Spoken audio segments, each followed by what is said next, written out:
सभी भक्तजनों को जय श्री राधे, जय श्री कृष्ण। भक्तजनों, अब मैं आपके सामने एक विषय लेकर उपस्थित हुआ हूँ, जिस विषय का नाम है गंगा दशहरा। कि हम गंगा दशहरा क्यों मनाते हैं, किस कारण से मनाया जाता है, किस दिन मनाया जाता है, आज इसके विषय में चर्चा करेंगे। सभी भक्त ध्यानपूर्वक इसका श्रवण करना। ये गंगा और सभी भक्तों से प्रार्थना भी है कि मेरे चैनल को भी सब्सक्राइब जरूर करना।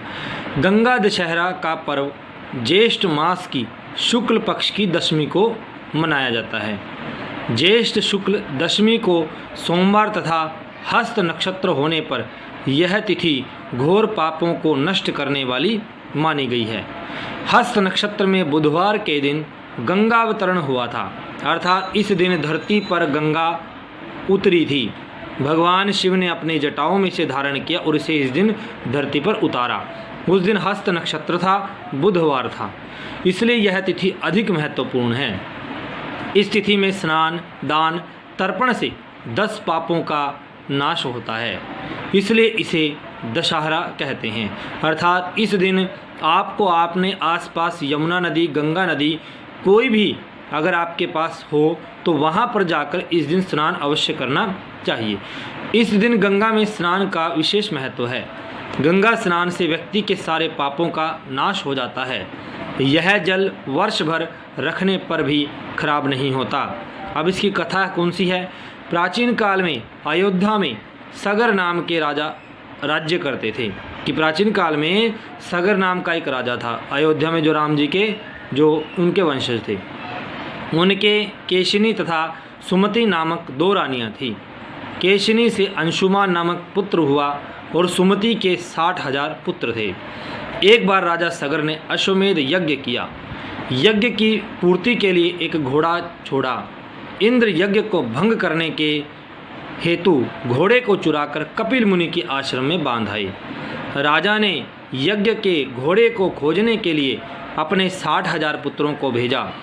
घोड़े के खोजते खोजते वे कपिल मुनि के आश्रम में पहुँचे तो उन्होंने यज्ञ के घोड़े को वहाँ बंधा पाया। उस समय कपिल मुनि तपस्या कर रहे थे। राजा के पुत्रों ने कपिल मुनि को चोर चोर कहकर पुकारना शुरू कर दिया। कपिल मुनि की समाधि टूट गई तथा राजा के सारे पुत्र कपिल मुनि की क्रोधाग्नि में जलकर भस्म हो गए। अंशुमान पिता की आज्ञा पाकर अपने भाइयों को खोजता हुआ जब मुनि के आश्रम में पहुंचा तो महात्मा गरुड़ ने उसके भाइयों के भस्म होने का सारा वृतांत कह सुनाया।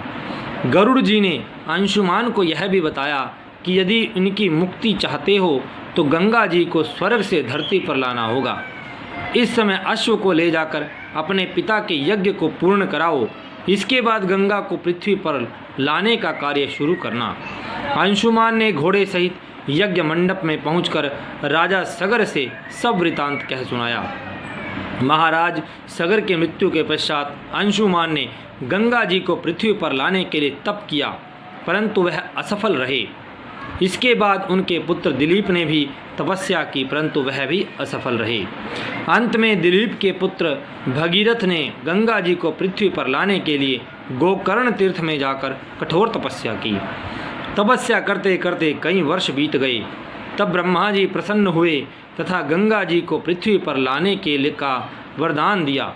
अब समस्या यह थी कि ब्रह्मा जी के कमंडल से छूटने के बाद गंगा जी के वेग को कौन पृथ्वी पर संभालेगा। ब्रह्मा जी ने बताया, भूलोक में भगवान शंकर के अतिरिक्त किसी में शक्ति नहीं जो गंगा के वेग को संभाल सके। इसलिए उचित यह है कि गंगा का वेग संभालने के लिए भगवान शिव से अनुग्रह किया जाए। महाराज भगीरथ एक अंगूठे पर खड़े होकर भगवान शंकर की आराधना करने लगे।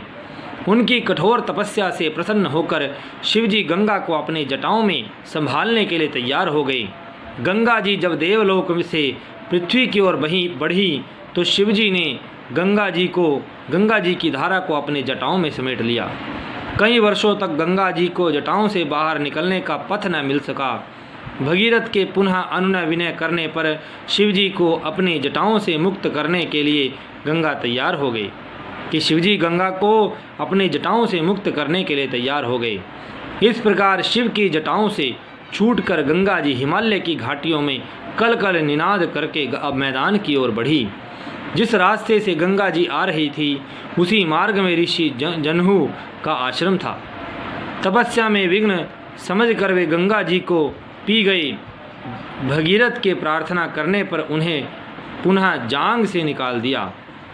तभी से गंगा जहनु पुत्री या जाह्नवी कहलाई।